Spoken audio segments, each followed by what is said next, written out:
Now broadcasting from his hidden bunker and fully stocked bar, it is the Saturday Report with Colt Sebastian Taylor. Thank you and welcome once again, my friends, to the Saturday Report with me, Colt Sebastian Taylor, adventurer, entrepreneur, an amateur baseball player. Welcome to AWSM Radio, an independent digital-only radio station that plays today's best music, old school classics, along with a rotating cast of all-star DJs. AWSM Radio focuses on mainstream artists, independent artists, along with a variety of interesting talk and music shows throughout the day, such as my own. All we do here is entertain, inspire, and inform. And my friends, I want to engage with you. I want you to be part of the conversation. So find me on the Twitter, on the Instagram, on the Rizzle, and on the Cameo at Colt S. Taylor. And then be sure to bookmark and follow all of my other activities at ColtSebastianTaylor.com. It's a good time, but, you should know that by now. All right, folks, let's get started with this week's Saturday Report. As you probably have followed in the news, the Russian invasion of the Ukraine continues this week. And it's not going well for the Russians, from what I seem to understand. They're not. I think they're expecting this to be all wrapped up in about 3 or 4 days, and they'd be welcomed like liberators into the country. It's not. It's not going well at all. They certainly have made progress. They are on the outskirts of Kiev, capital city of the Ukraine. They've made some territorial gains, but they've been losing a lot of equipment. Holy moly, a lot of equipment. And, we live in a strange world at strange times. Some people were saying this was his first social media war. Not true. Social media has played a big role in past conflicts. But this might be the first TikTok war. I'm on TikTok. I don't do stuff on there. I just watch it for the funny dog videos. But I've seen a lot of TikTok videos of these very attractive Ukrainians, handsome men and pretty ladies, apparently doing 3-minute TikTok videos where they explain to you, using, their music and their filters and transitions, how to drive abandoned Russian equipment. So there's a video of this lady on top of an armored personnel carrier and showing you step by step what buttons you have to push to steal an abandoned Russian military vehicle. So there's that. That's that we live in strange times. Even stranger is that the president of Ukraine used to be a comedian, used to have do sketches, was on the Ukrainian Dancing with the Stars and the Ukrainians Got Talent version of that show. And, I've seen a few of his past, sketches. They're not too bad, One, however, was kind of funny. He was dressed up, walking through a courtyard of the government buildings, gets a phone call from the European Union that says, "Congratulations, you're in the European Union," which they're not. And says, "Oh my goodness, we're in the European Union, that's great." Ode to Joy starts playing, which is the official national anthem of the European Union. Water fountains turn on, "Oh, it's great, Ukraine will be a great member." And the phone goes, "Oh, this Ukraine, I'm sorry, wrong number. We meant to call Montenegro. Better luck next year." And hangs up on him. He goes, well, maybe next year. And walks into a government building. And it was 8, 10, 15 years ago. Now he's the president of Ukraine. And some of those buildings have been bombed. Crazy times. Another strange thing, I find this conflict very fascinating, is that, Russia is big. It's a big country. Big military. Apparently, despite as big as they are, they do not have air superiority. They don't completely control the skies over the Ukraine.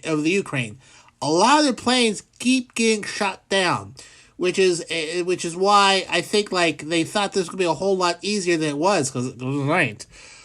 So they still don't control the skies, and although again they're making territorial gains slowly, they seem to be losing a lot of equipment.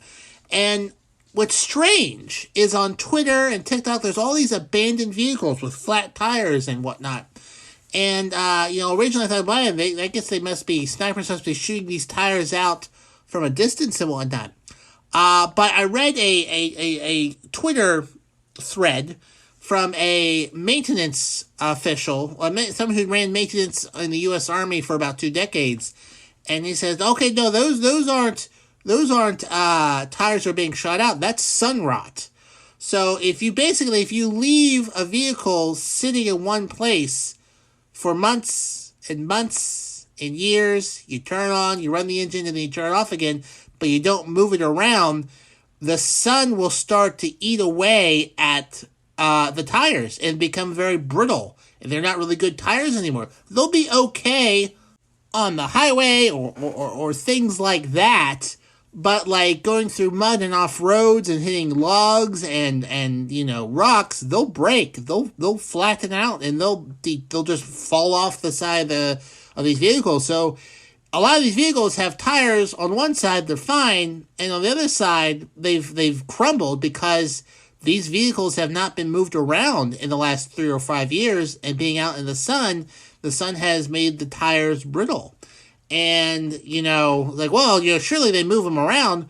Well, I'm sure they submitted reports that they did, but if they don't have the gas or the motivation to organize that, they'll just say, yep, we moved them around because they never thought they'd be invading the Ukraine. So now there's these huge logistical problems of these tires just sort of falling apart, and they don't have tires to replace them, so a lot of these vehicles are getting stuck, and there's videos of tractors towing them away, stealing them, people driving by, throwing Molotov cocktails onto them.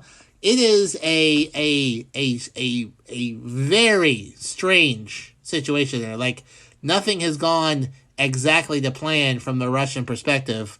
They still might take over the Ukraine, but it is a hassle. And the longer it takes, the more economic damage happens to Russia. So Russia has suffered a bunch of sanctions, and I'm not going to go into too much of that, but I find it interesting of how many these sanctions are piling up real quickly. So the European Union has shut down the airspace to all Russian aircraft. So meaning, like, if you have an aircraft that's owned by Russia, you're not allowed to fly through Europe, which is going to make it real tough to get to European capitals. The United States has shut down its airspace to Russian aircraft, which means a lot of these Russian oligarchs that have property in Florida, they're not going to be able to get to them. Yachts, billion-dollar yachts have been seized. That's kind of funny. But they're continuing to be isolated. So the Olympic Committee has called for international sports to ban all Russian or Belarusian athletes, or only to let them compete on their own and not officially from Russia. The football champion, soccer champion league final, was pulled out of St. Petersburg. Formula One racing canceled their race there in 2022. The Russian Grand Prix was canceled. And then the National Hockey League is going to suspend all Russian relationships. They're going to shut down the Russian language websites and not host games in Russia. The International Ice Hockey Federation suspended all Russian and Belarusian clubs because Belarus is participating in this invasion and whatnot. They're an independent nation, but they're kind of really tied closely to Russia. And they're also withdrawing the rights from Russia to host the World Junior Championship. And some ice and soccer teams are refusing to play against Russia teams. And then this is just blowing my mind. EA Sports, the video game company, is removing both Russian and Belarusian teams from their FIFA 22 and NHL 22 video games. The European Broadcasting Union has kicked out any Russian participants in the Eurovision Song 2022 contest, obviously. The Poland-based beauty contest, Miss Supernational, said they would not accept a Russian contestant. And then Walt Disney, Warner Brothers, and Sony Pictures are pausing their theatrical releases in Russia. Apple has refused to send more or sell things to Russia anymore. So there's no more Apple products, or they'll be gone real soon. European network has banned RT, which is Russia Today. It's it's like the BBC of Russia. It's like the national state media of Russia. RT America, which is the American version of that company, has shut down, fired everyone, and probably will not be coming back. They've been dropped from a few satellite providers. And then also, like, tons of people's monies have been frozen in bank accounts all over the world. Even Switzerland. Switzerland, not really known for its going with sanctions and being perfectly okay for taking money from less than friendly people, has jumped on board to this and said that they would not, they would freeze assets in Swiss bank accounts as well. So a lot has gone on this week over there. Lots of protests and whatnot. Even Saturday Night Live last week had the Ukrainian choir based in New York sing to start the show. John Mulaney hosted. It was okay. And there's just a lot going on there. It's something to really follow. You probably will see gas prices go up because Russia is a major oil exporter, and uncertainty on the oil markets will drive up gas prices. The West has not banned oil sales yet from Russia, which would cause a huge, probably, jump in gas prices, but also cause a lot of problems in Russia. So we'll see what happens. It's going to be a really interesting week or two. So something worth to look at and whatnot. Just a slight sidebar, however. I have a lot of people argue with me on the Twitter. I don't mind. Saying that inflation. I find it weird that, people are blaming inflation for the increase in prices and products. If that was true, if inflation was driving up prices and products, wouldn't that mean that companies would be making the same amount of money, but have to raise their prices to make that same amount of money? I don't quite understand. And maybe because I'm just a handsome redhead with a fantastic hat hosting a worldwide show that is loved by all except Hyundai, understand that, if companies are having record profits and their items are more expensive than ever, I don't think that's inflation. That smells more like price gouging. All right? So listen, hey, businesses can do what they want. If they want to raise their prices, they can raise their prices. That's not a problem. If they want to make more money, sure, they can make more money.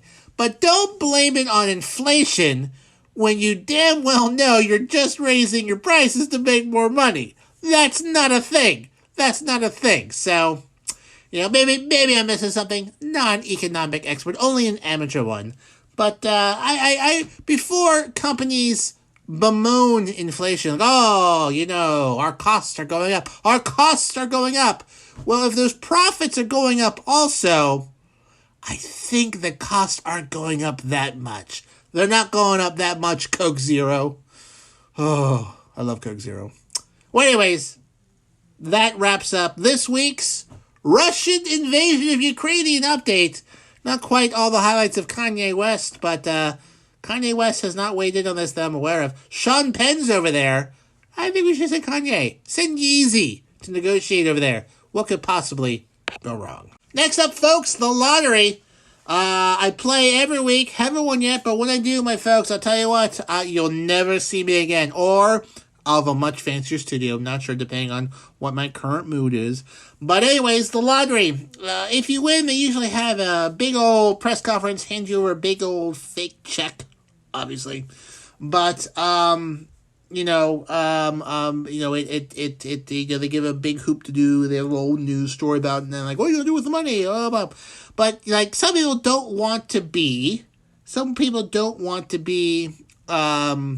notified. They don't want their name out there. Well, unfortunately, in many states, you don't have a choice. It's a matter of public record.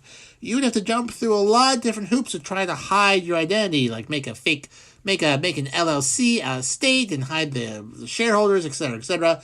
You just wouldn't be able to just easily do it to hide who won the money, because it's a taxpayer-funded government organization, etc., etc. Well, in Florida, they are going to be passing a law that keeps the name of the winner secret for 90 days, so that the hoop-to-do dies down over time. People have time to invest the money and whatnot, and aren't the target of scams, or even worse, because some lottery winners have been killed and whatnot over the money. And it has one strong supporter of this, Doris Dugan D.D. Moore. She says this should be paid out. Puts a target on their back. She would be an expert because she actually killed someone about a decade ago over lottery money, and she's in jail for that. She, of course, maintains her innocence, but she probably did. But, yeah. Even she says, you know what, we probably shouldn't tell people who now are worth tens of millions of more dollars now. So, this is a trend that a lot of states are moving towards. Some states don't do anything. And some states, you cannot find it out unless someone might owe you money, and then, they can let like, hey, this guy is not poor. They can get the money. So they're like a court order release information. It will, but it's not automatically handed out to everyone. You would have to have a good reason to have it. So, anyways, so that's coming along now. In Florida, 90 days. I don't think it should be 90 days, but I think it should be more, like forever, or like 30 years. Pennsylvania does not have a law about, which is where I live, does not have a law that protects the identity of lottery winners. You can submit a form and get that information sent to you of who won, where they live, etc., which is, I imagine if you win the lottery, within about 5 weeks, you have 8 boxes of junk mail brought to you daily from quasi-non-profit organizations asking for money. I'm just guessing.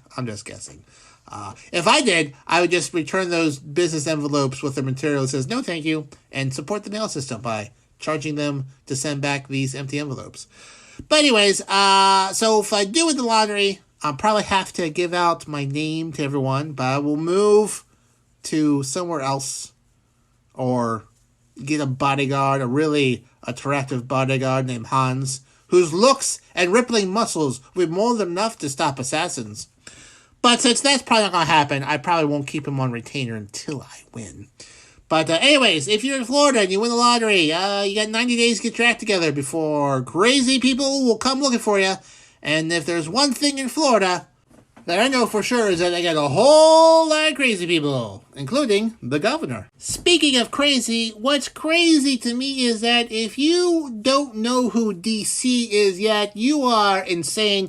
He is our in-house DJ, and you can hear him on Friday, Saturday, and Sunday with a variety of shows. I'll just list them down here for you. You can pretty much set your weekend evening music selection here on AWSM Radio, and let me just tell you what to start. So last night, on Fridays at 9 p.m., you've got DC live in effect. Okay, you don't want to miss it out while he kicks it and smashes the ones and twos, kicking the beats from his South Florida compound. Then on Saturdays, it's the DC House Party Saturdays, and DC brings his freestyling DJ to the max.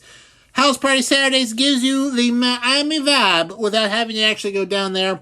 And from the top clubs to the bars, DC will bring the party to you. That is Saturday at 10 p.m. And then on Sundays at 10 p.m., it's DC live in effect yet again. That's right, two of them every weekend.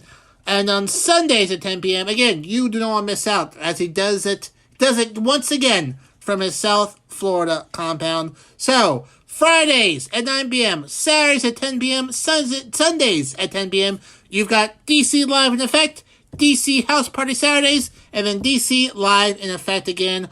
All right here, my friends, right here on AWSM Radio. Moving along, friends, fitness and smartwatches. I've got a smartwatch. It's a Garmin. Counts my steps how much water I drink in a day, stuff like that, heartbeat. But Fitbit is another popular health device / smartwatch maker. And actually, I had one of the original Fitbits, but I lost it because at the time they had really, really terrible sort of cases for it. Anyways, side note. But anyways, they make smartwatches now, and now if you have one, you may want to check which one you have because they are recalling them due to possible burn hazards due to the lithium-ion battery. Inside it can overheat and burn people. Over 1 million of these watches were sold in the U.S., and about 500,000 were sold internationally. So far, Fitbit has received 115 reports in the U.S. and 59 reports internationally of the battery overheating, causing injuries, including third-degree burns on 2 people. A lot of people wear these while they sleep, so they may not be able to feel it heat up until it is too late and whatnot. And obviously, it's a burn hazard and whatnot. So jot this down, folks, or at least back it up in the podcast version of the show so you can write it down. They are recalling the Fitbit Ionic smartwatch. These were sold in slate blue, burnt orange, charcoal smoke gray, blue gray, silver gray, and a special co-branded edition with Adidas in ink blue / silver gray. Model number FB503 is on the back of the watch next to the watch bands. They were sold in Best Buy, Target, Kohl's, Amazon.com, and of course Fitbit.com from September 2017 to just last December 2021. Fitbit stopped making this version of the watch in 2020. The commission, the FCC, urges, is that FCC? Is that the right commission? The U.S. Consumer Product Safety Commission, so not the FCC. That's a different thing. The commission urges customers to stop using it immediately and contact Fitbit to receive a pre-paid packaging to return the watch. If you return the watch to Fitbit, they will give you a $299 refund as well as a discount code for 40% off some Fitbit devices. Not all, probably not the top of the line ones. But they will give you your money back and give you a code to get something similar. And 40% off, so you might be able to get a few things. So, if you are a Fitbit user, it's a very popular watch. May want to check it. If it's working fine, could be an opportunity to get a little bit of an upgrade and whatnot. Why take a risk? Moving along to the world of entertainment news, James Earl Jones, who is 91 years old, if you can believe it. The voice of Darth Vader, Mustafa, Coming to America, Field of Dreams, Sneakers, which is a very underrated movie. Anyways, he is having a Broadway theater named after him in honor of his lifetime contributions to Broadway. The 110-year-old Court Theater, previously named after vaudeville performer John Court, will be renamed the James Earl Jones Theater, according to the New York Times. The Schubert Organization, this is a quote from Robert E. Wankel, CEO and board chair at Schubert. The Schubert Organization is still incredibly honored to put James, an icon in the theater community, the black community, and the American community forever in Broadway lights. That James deserves to have his name immortalized on Broadway is without question. I would say, immortalized forever. Probably for a while, like 110 years. I mean, I'm sure James Court thought the same thing too. But yeah, he's going to be on there for rest of our lifetimes on this theater and whatnot. According to a statement from James Earl Jones, he says, "It means a lot to me. It's too heavy for me to try to define. For me, standing in this very building 64 years ago at the start of my Broadway career, it would be inconceivable that my name would be on the building today. Let my journey from then to now be an inspiration for all inspiring actors. It means a lot. It's too heavy for me to try to define." So people know him from various other movies, but he also has appeared in 21 Broadway productions, including his first stage performance in Sunrise at Campo Bello in 1958, Othello, Of Mice and Men, Cat on a Hot Tin Roof, Hamlet, and King Lear. Most recently, he appeared in 2016 in The Gin Game. In 1969, he took home his first Tony Award for his role as Jack Jefferson in The Great White Hope, followed by his second in 1987 as Troy Maxon in Fences, which was later turned into a movie. Technically, he is an EGOT recipient. He received 2 Primetime Emmy Awards, a Grammy, a non-competitive Academy Award, and a special Tony Award for Lifetime Achievement in Theater. So, yeah, that is pretty amazing. So congratulations to James Earl Jones, who will now have a theater named after him, and well-deserved. He is an amazing actor. And again, Sneakers. He has a small role in it. Still a great movie. I think it's really great. You should definitely check it out. Moving on to music news. Neil Diamond is selling his catalog of songs, including a trove of unreleased tracks, to Universal Music Group, continuing the trend of artists selling their entire music catalogs to big companies. The deals have not been disclosed, but compared to other deals like Bob Dylan and others, it's probably worth hundreds of millions of dollars. And all these companies are trying to lock down music rights because streaming is a thing now, and these companies make their money off of streaming music. So some well-known Neil Diamond songs include Song Sung Blue, Cracklin' Rosie, and Holy Holy. Includes 110 unreleased tracks, an unreleased album, and archival long-form videos. Diamond, who is 82, has more than 70 songs on Billboard charts and has sold more than 130 million albums. This group has already had controlling publishing rights for the Diamond catalog since 2014, and the deal says the company will have the right to release any future music if Neil Diamond decides to return to the studio.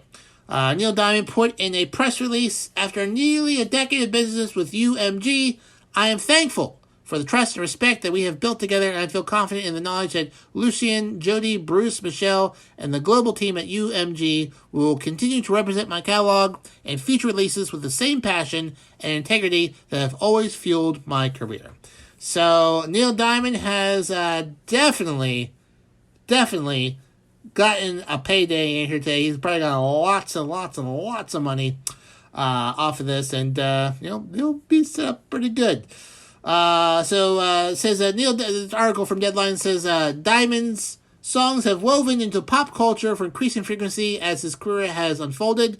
The cover of "Girl, You'll Soon Be a Woman" factored prominently in Quentin Tarantino's Pulp Fiction, which is true. And then he used Neil Diamond again in Once Upon a Time in Hollywood. In 1980, he played the lead role in the movie The Jazz Singer. And of course, Sweet Caroline, which is played at sporting events all over the place. I find to be an amazingly annoying song to be sung at sporting events, but we'll get a few alcoholic drinks in you. Well, wouldn't you know it? Bop, bop, bop, Sweet Caroline, it is. And for those who like musicals, the Neil Diamond musical, A Beautiful Noise, will begin with limited engagements in Boston this summer before heading to Broadway. So if you like artists' songs turned into musicals, which could be hit and miss, that's coming soon. So congratulations, Neil Diamond. I hope you use your money well. Feel free to sponsor the show. I wouldn't mind getting a Neil Diamond sponsorship now that you have hundreds of millions of dollars. Speaking of music, my friends, if you are driving home on the weekdays, there's only one place you need to go to for your drive time home commute music station. That's AWSM Radio, because between the hours of 5 p.m. and 7 p.m., you can listen to The Rock Sessions, hosted by the lovely and beautiful Rox. She's going to be featuring the hottest music on the charts and some other surprises in between. She will make it rock style. So listen to The Rock Sessions Monday, Tuesday, Wednesday, Thursday, and yes, even Friday. I think I said Thursday instead of 30, but Thursday and Friday from 5 p.m. to 7 p.m. The Rock Sessions right here on AWSM Radio. Now over to some baseball news. Derek Jeter, who was the CEO of the Miami Marlins, I say was because he has left the position as of this week. He's been there for 5 years with the franchise. In a press release, he says, "Today I am announcing that the Miami Marlins and I are officially ending a relationship. I will no longer serve as CEO nor as a shareholder in the club. We had a vision 5 years ago to turn the Marlins franchise around, and as CEO, I have been proud to put my name and reputation on the line to make that plan a reality. Through hard work, trust, accountability, we transformed every aspect of the franchise, reshaping the workforce and developing a long-term strategy for success. That said, the vision and the future of the franchise is different than the one I signed up to lead. Now is the right time for me to step aside as the new season begins." Then the Marlins thanked Jeter, in a separate press release, the Marlins thanked Jeter for his contributions as the team's CEO. Marlins owner Bruce Sherman said, "The Miami Marlins and Derek Jeter announced today that they've agreed to officially end the relationship. The Marlins thank Derek for his many contributions and wish him luck in his future endeavors. We have a deep bench of talent that will oversee both business and baseball decisions while we work to identify a new CEO to lead our franchise." So, basically, as I will talk in my next story, there is a lockout currently going on in baseball. And he thought that there would be a $15 million to spend on talent in this year. But that strategy, quote-unquote, evaporated during the lockout, and he decided to leave the franchise. In the 5 years that he was in charge there, the Marlins had a record of 218 to 327 games, so a losing record. But the best year with Derek Jeter as CEO came during the 2020 COVID season, which was a little bit shorter, where they finished second place in the NL East and made the playoffs for the first time in 2003, but lost to the Braves in the National League division semifinals. I don't know baseball. I don't watch baseball. No word of what he'll be doing yet, but Derek Jeter is now out of the CEO position at the Miami Marlins. Speaking of baseball, they're in a lockout right now, and it looks like opening day, which was scheduled for March 31st, will not happen. The players and the owners cannot come to agreement to a new contract, and therefore, according to some sources, the first week of games will be canceled as they try to work things out. Like I said, they are currently in a lockout, which means players are not allowed inside the building. So there's no spring training going on right now, from what I understand. So they do need at least a month to get their act together. And now it is less than a month to March 31st. Therefore, lockout. The players saying that the owners are not negotiating in good faith, that they're trying to break the union, and they will not agree with it. The union unanimously rejected an offer from the owners and continued to negotiate. The lockout has been occurring since late November, I think early December. Probably saying to yourself, oh boy, they've been negotiating for 2 months now. Why can't they come to a deal? Well, they haven't been. Apparently, the owners have only negotiated with them in the last 9 days.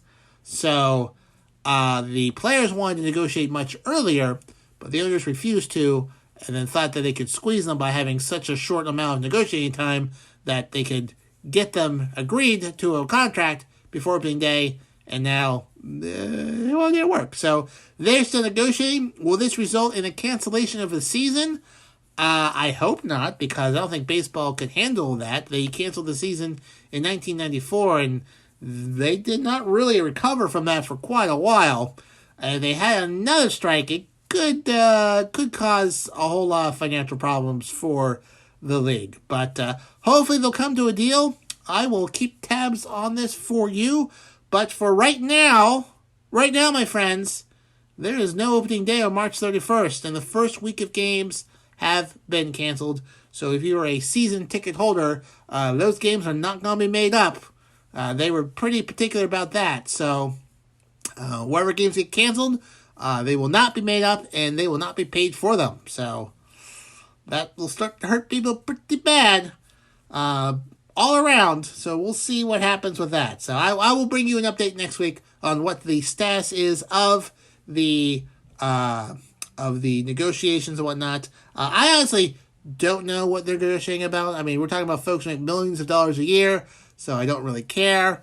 But they cannot come to agreement, and so therefore there is no baseball on March 31st. At least now. They might come to agreement like tomorrow, or they came to agreement now and I didn't read about it, and the opening day will be back on. But as of right now, no opening day on March 31st. Speaking of sports, my friends, there are 2 shows on Wednesday night that you need to listen to. There are sports shows here on AWSM Radio, and I'll tell you what they're about. First up at 9 p.m., it's To the Rack with Mac, and it is our go-to spot for all things basketball. Hosted by NBA expert Mac Daddy. He's going to bring you a full hour of high-flying hoops expertise. So for all things NBA, tune into To the Rack with Mac, Wednesdays at 9 p.m. right here on AWSM Radio. And then after that show, it's What's Going On. It is our Fox Sports affiliate show, providing listeners with over 150 years of combined sports knowledge. It's hosted by Nate Brown and his crew, and they have been the staple of Western New York sports coverage for the last 20 years, and now they bring their expertise to a national stage here on our show, this Fox Sports affiliate show, Wednesdays at 10 p.m. So, for all of your sports needs, my friends, it is To the Rack with Mac, Wednesdays at 9 p.m., and What's Going On, Wednesdays at 10 p.m., right here, my fantastically attractive friends, right here on AWSM Radio. Next we go to technology. Zoom, which everyone became very familiar with during the heights of the pandemic, had a disappointing revenue forecast for the first quarter and full year this week. Surprisingly, not growing at the rate as it was during the pandemic.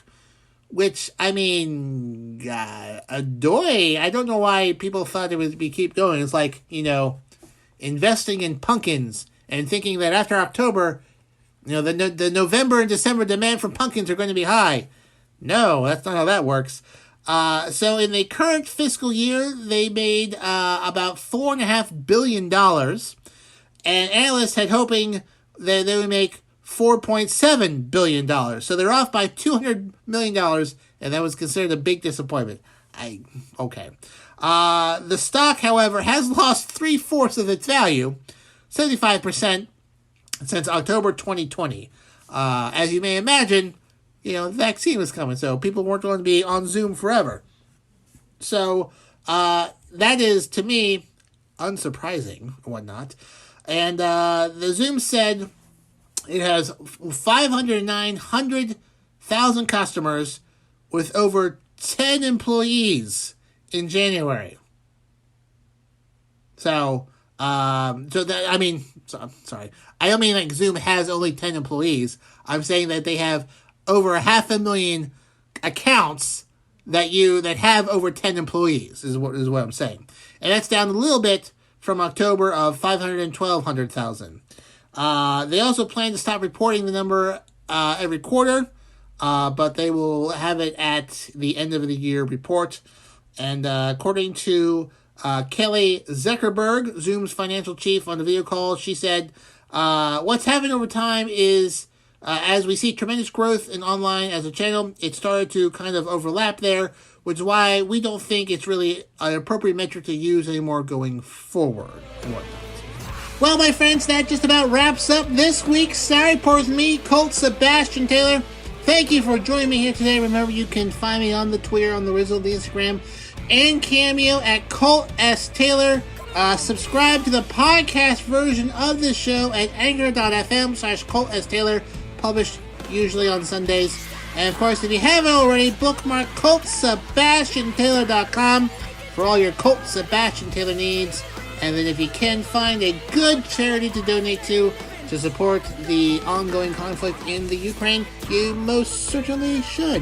I highly approve of that. Until next time, my friends, I am, of course, your friend, the one, the only Colt Sebastian Taylor, and I'll see you later.